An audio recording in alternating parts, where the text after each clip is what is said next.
मैं जाते जाते 2 शेर आपको सुना देता हूँ। नहीं सुनाऊंगा तो बहुत सारे साथी बहुत दूर से ऐसे भी आए हैं जिन्होंने मुझे फ़ोन करके मैसेजेस करके कहा था कि आ रहे हैं तो कुछ सुना के जाइएगा। मैं एक गज़ल के 2 शेर मुझे याद आ रहे हैं इस मौके पर, और उसके बाद एक छोटी सी 2 मिनट की नज़्म सुना के जाऊँगा।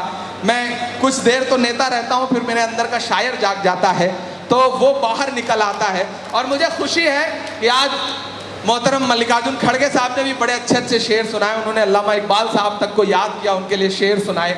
मैं 2 शेर आपको सुनाता हूँ कि आसमां जलती जमी पर नहीं आने वाला, आसमां जलती जमी पर नहीं आने वाला, अब कोई और पैगंबर नहीं आने वाला, अब कोई और पैगंबर नहीं आने वाला। प्यास कहती है चलो रेत निचोड़ी जाए, अपने हिस्से में समंदर नहीं आने वाला। और कर्नाटक वालों, अपने काबे की हिफाजत तुम्हें खुद करनी है, अपने काबे की हिफाजत तुम्हें खुद करनी है। फिर अबाबिलों का लश्कर नहीं आने वाला, फिर अबाबिलों का लश्कर नहीं आने वाला। जुटिए, डरिए मत। राहुल जी कहते हैं ना कि डरो मत। कांग्रेस का एक एक सिपाही अलग ऐलान अब कहना शुरू करे कि नहीं, हम इन फासिस्ट ताकतों के पुलिस के डंडे से नहीं डरेंगे, तुम्हारे यूएपीए से नहीं डरेंगे, तुम्हारे जुल्म से नहीं डरेंगे, क्योंकि हम कांग्रेस के सिपाही हैं। हमारी परवरिश जो है वो पंडित नेहरू, मौलाना आजाद से लेकर के और राजीव जी और इंदिरा गांधी तक हुई है। हम डरेंगे नहीं। कि मत समझना डराने से डर जाएंगे। आप बहुत थक गए, मैं जानता हूं, पिछले 4-5 घंटे से आप बैठे हुए हैं, लेकिन मैं थका हुआ बेंगलोर नहीं देख सकता। मुझे जिंदा दिल बेंगलोर चाहिए, मुझे जोश और जज्बे वाला बेंगलोर चाहिए। कि मत समझना डराने से डर जाएंगे। माइक थोड़ा सा बेहतर कर दें। मत समझना डराने से डर जाएंगे, अब के सारी हदों से गुजर जाएंगे। मत समझना डराने से डर जाएंगे, अब के सारी हदों से गुजर जाएंगे। मौत के नाम का खौफ देता है क्यों? मल्लिकार्जुन जी किसी दिन मोदी जी से कह दीजिएगा कि मौत के नाम का खौफ देता है क्यों? मौत जिस रोज आएगी मर जाएंगे। मत समझना डराने से डर जाएंगे, अब के सारी हदों से गुजर जाएंगे। के हिंद के नौजवानों के दुश्मन हो तुम। मैं सिर्फ यहां नहीं पढ़ रहा हूं, मैं दिल्ली में पार्लियामेंट के आसपास भी खड़ा होकर के इसी आवाज के साथ बोलता हूं। मैं जानता हूं कि आपने मुझे दुआएं दी हैं, आपने मुझे इमरान बनाया है। मैं इसलिए जिंदा हूं कि मैं बोल रहा हूं। दुनिया किसी गूंगे की कहानी नहीं लिखती। मैं बोल रहा हूं और मैं बोलूंगा कि हिंद के नौजवानों के दुश्मन हो तुम, आरती और अजानों के दुश्मन हो तुम। तैयार रहिएगा, चौथे मिसरे पे पहुंचाइएगा दिल्ली तक।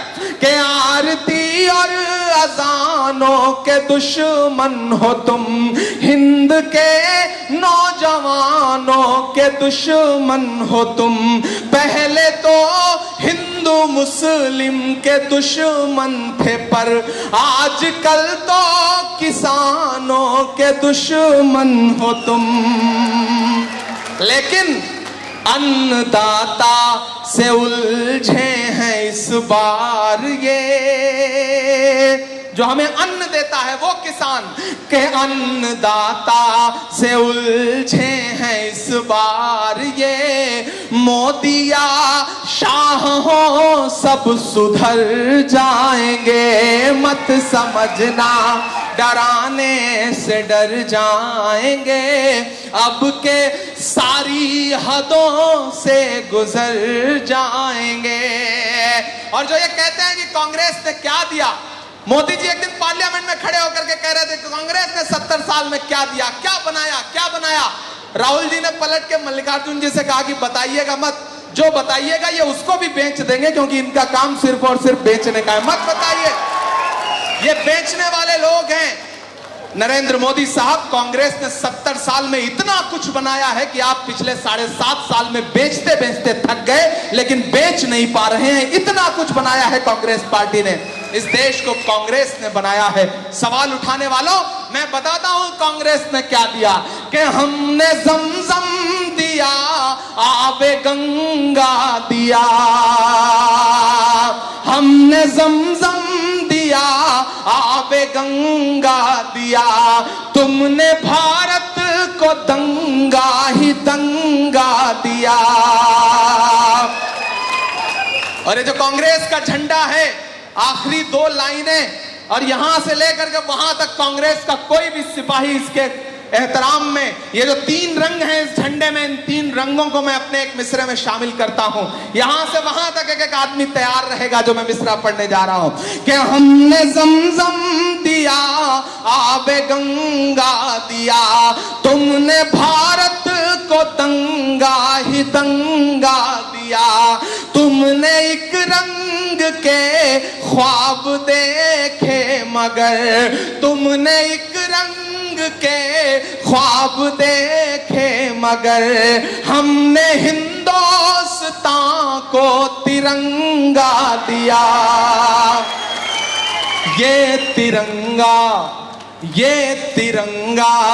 बदन पर लपेटे हुए,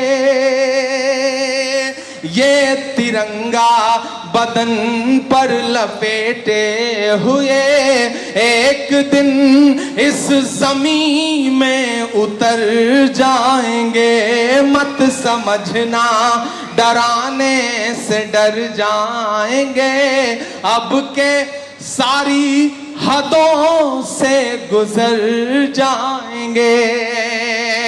बहुत मुबारकबाद जब्बार साहब, एक नया सफर आपका इंतजार कर रहा है। सईद साहब, आपका बहुत शुक्रिया, आपने जिस मोहब्बत से डिपार्टमेंट को चलाया है।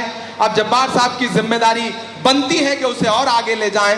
कुछ खोना कुछ पाना चलता रहता है, सांसों का अफसाना चलता रहता है। यह डिपार्टमेंट पूरी मेहनत के साथ एक माहौल तैयार करे, पूरे कर्नाटक में पीसीसी के हाथों को मजबूत करे, और आने वाले दिनों में ये जो भारतीय जनता पार्टी की फासिस्ट सरकार है, इसको कर्नाटक से उखाड़ फेंके। कर्नाटक से उखाड़ फेंकेंगे तो सबसे बड़ी जीत जो होगी वो हमारी होगी। ये शहर, मुझे खुशी है कि मैं उस शहर में खड़ा हूं। सीके जाफर शरीफ साहब यहाँ से रहे, जो इस डिपार्टमेंट के पहले चीफ भी हुआ करते थे, पहले हेड भी हुआ करते थे। मेरे कंधों पे उनकी विरासत को आगे ले जाने की जिम्मेदारी है। रहमान खान साहब का भी शहर है ये। मैं सबको खराज भी पेश करता हूँ, उन्हें याद भी करता हूँ, और आपसे बहुत मोहब्बतों के साथ विदा लेता हूँ। एक बार फिर से हैरिस साहब को इस खूबसूरत इत्तेहाद और उम्मीद नाम के प्रोग्राम के लिए मुबारकबाद देता हूं। आने वाले दिनों में आपसे मुसलसल मुलाकातें होंगी। मैं सिर्फ बेंगलोर तक नहीं रुकूंगा, मैं इनके साथ कर्नाटक के अलग अलग इलाकों में, अलग अलग हलकों में जाऊंगा। मैंने इनसे कह रखा है कि बेंगलोर में ये पहला प्रोग्राम है आपके चार्ज लेने का, इसे कर लीजिए। इसके बाद मुझे ले चलिए बाकी शहरों में, जो कर्नाटक के बाकी इलाके हैं वहां ले चलिए, वहां लोगों से मुलाकात की जाएगी। बहुत शुक्रिया, बहुत मोहब्बतें एक बार फिर से आपसे।